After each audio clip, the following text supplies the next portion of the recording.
Before I actually start showing you how to spin the sword, I'm going to go over some important tips that will help you become more efficient as you learn these sword techniques. The first thing is picking the right weapon. This is a Japanese katana, just a toy for $10 that I got. But you don't have to use a katana. You could use any sword, really, a knight sword or a fantasy sword, or even a broomstick if it's all that you have available to you.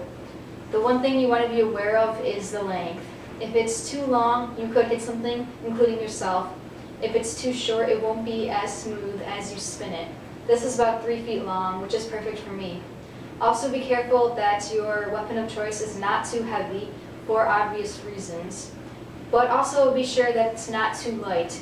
You need momentum to help you with the spin. So that will be really important. One of the most important things you should know as you perform these spins is that this part of your hand will never leave this part of the sword right here. So it will always be pinched between your thumb and your pointer finger.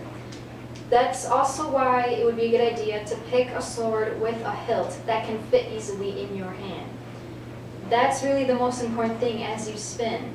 Your hand is what's doing the motion, so you want to take care of it.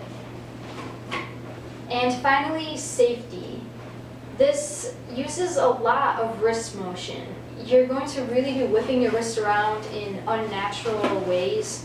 So if you have a wrist problem, maybe arthritis, or if you start feeling pain as you do these spins, it would probably be a good idea to stop or not do them at all. But if you are comfortable with it, then it would be a good idea to, wiggle your wrist around first to loosen up the joints. Especially with the reverse or back spin, you're really contorting your wrist in ways that shouldn't be possible unless you're really flexible. So just keep that in mind as you do these spins. Now that we've gone over all the important information, you are now ready to learn the actual spins. If you want to learn the forward spin, then click here. If you want to learn the backwards or reverse spin, then click here.